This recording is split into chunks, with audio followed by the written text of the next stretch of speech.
Welcome back to Let's Play Kirby's Dream Course.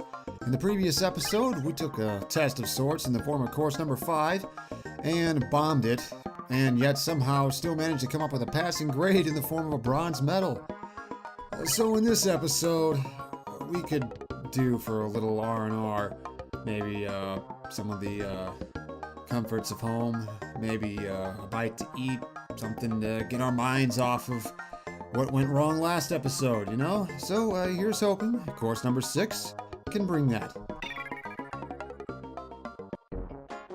And what do we have here? Another new copy ability.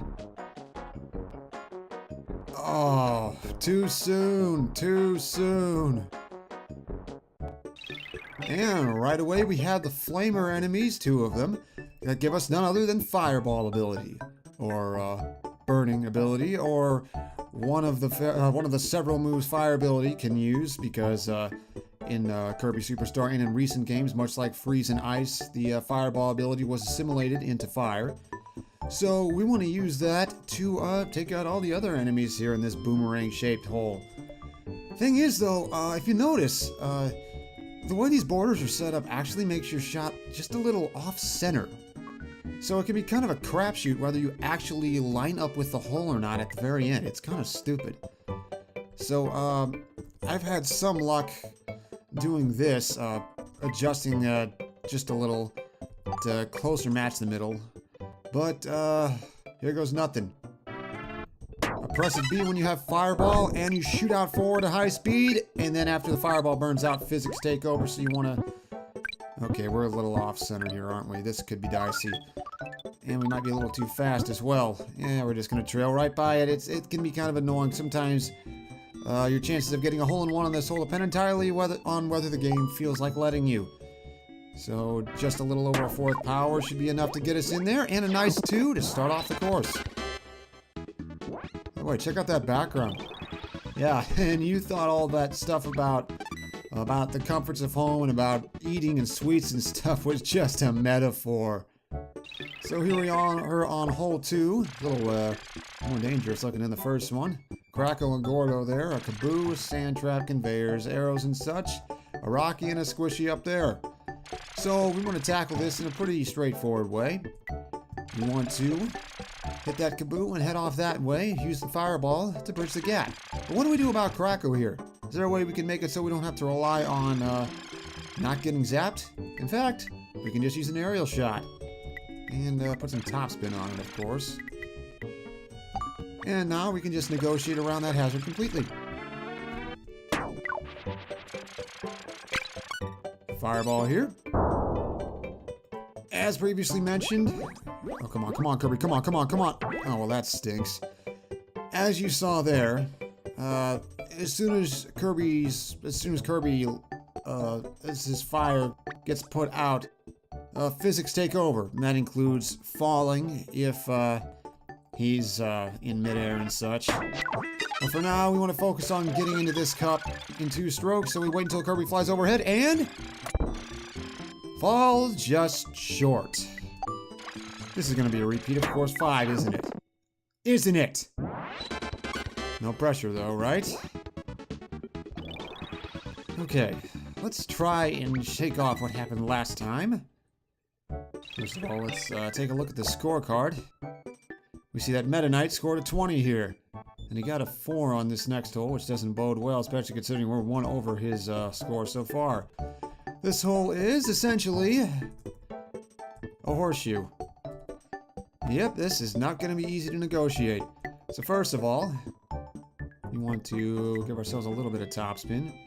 And we want to fire our first shot, short of full power for obvious reasons. Keep going, use our boost, and stop right in place where the squishy was. See, for the second shot, you can do a grounded shot, but due to how the guide works, it's kind of very difficult to tell where you're going to go. So what we want to do is use a max topspin aerial shot, and you want to try and line things up so that you end up running into that squishy there. This will not be easy, but we can do it. We've got a little more of the Yes. Okay. Easy. Now we just get this boost, and that should do it. Not quite, but we can at least stop just short of the squishy and hopefully run into it in the aerial shot. So, funny story is, this hole is actually, you know, it's rather tricky to get around. It's very confusing. There we go. I was a little scared there, not gonna lie. Let's boost, and got it.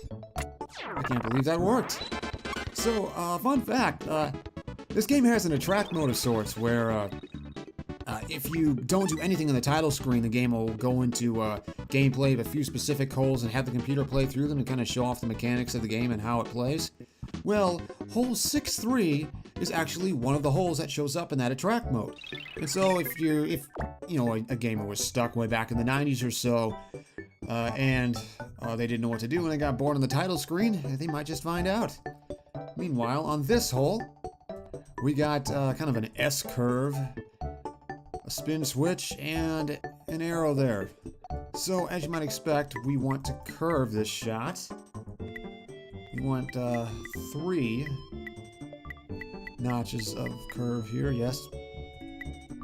3, yes. And we want to be kind of careful here. You see, what we want to do is line up with the edge of the squishy here, and we want to use just a hair under full power. Uh-oh. Or we might overshoot the Waddle Dee, but we didn't there, so all we gotta do is use stone, and hole in one. Been a while since we've had one of those. How sweet it is. No pun intended. Wow, I'm just stumbling across these puns. So, that looks a lot better now, doesn't it? Yeah, you know, it's kind of funny. This course can be arguably harder than Course 5 in some ways, and yet the music and the atmosphere make it feel so much more doable. Which is saying something, because this is probably our most complicated hole yet.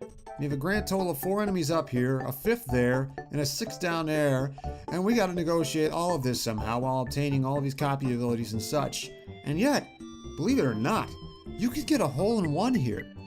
And interestingly enough, that attract mode that shows off 6-3 also shows off how to get a hole in one on this hole as well. Although, we'll be attempting a slightly different strategy. So, all we need to do is curve toward this first arrow with full power. Use tornado at proper timing, come on. Oh no, I was afraid of that. You can screw it up. Use it at the wrong time and you'll just run smack dab into the edge of that slope and it's just not pretty. So how are we going to do this? Well, what we want to do is use tornado, hit the Sparky, and keep going. So essentially, there we go. And we're back on course. We want to curve down here, hit the Starman, line up with this conveyor. You see, attract mode uses spark here. And, come on, careful, Kirby. Attract mode uses spark. And plows through the Wispy up top, and then uses high jump. But actually, if you use high jump just before the Wispy, you can leap over him. Boost. And if you keep going, you can get right all the way up to the cup. Got in, just barely. Was afraid there. That is the kind of thing that would not have gone right last episode, let me tell you that. So, this is going a lot better. Unfortunately, this hole is very, very difficult to do anything better than a 3 on. A lot of borders, though, in a setup that looks a little like a Plinko table, kind of. So, straight ahead, we have these arrows here, including a boosting arrow with a Togezo and some caboose up here. And then we want to come around, come back, hit this warp, stop where we are at the start of the hole, and then shoot for the cup where that Waddle Dee will be. So the key here is to keep an eye out for this line that these caboose on the right are in. That's around where we want to stop when we use needle. So keep that in mind. So now we're going to go down here, minimal power to get as little of a bounce as possible. And onward. Remember that line, remember that line. And we're good. Thing is though, we're not quite lined up with that warp. So what we want to do is set this up so that we will hit that. This may not be easy. No, it will not be. Okay. Yeah, if I can be honest with you, I haven't actually tried a curve shot here. No, that's not going to work. So what we got to do is let's do a couple notches of to the left here. Press left a couple times and hope you line up with the warp. So if we do any more than that, we're liable to miss one of those caboos. So here goes nothing. 1, 2, and we just have to hit the warp and stop in the right spot. Missed the warp. But got it on the return. And there we go. So now we just need a properly aimed shot. Let's take some of the risk out of this by using 4 notches of backspin.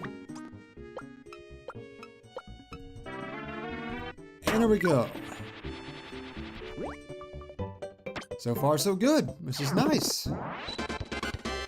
This is going very well.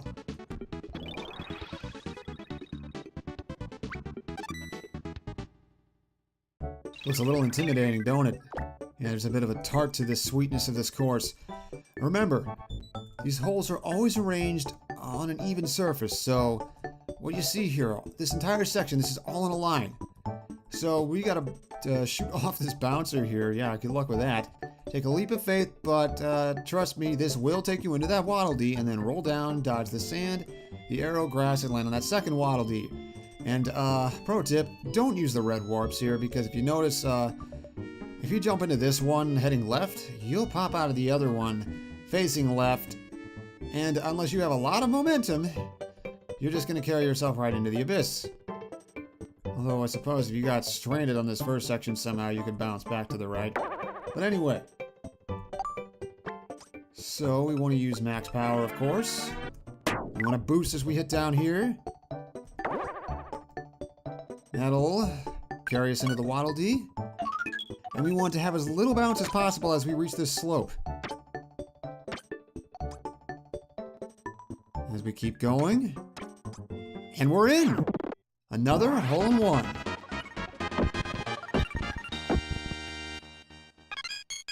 I think we're compensating for the ones we missed in the first, well, on courses 4 and 5.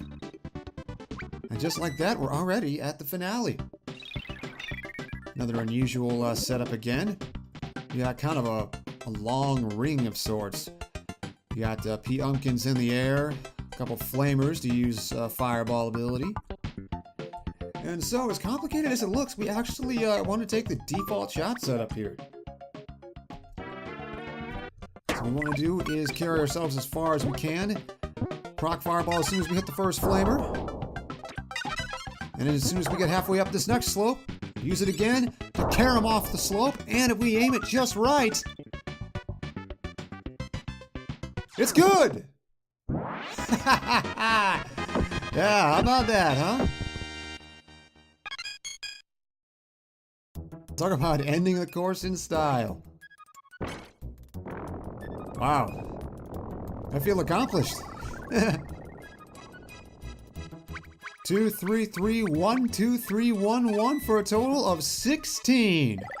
And not only did we trounce Meta Knight's score, we got ourselves our second gold medal. A 1 and a 2 and...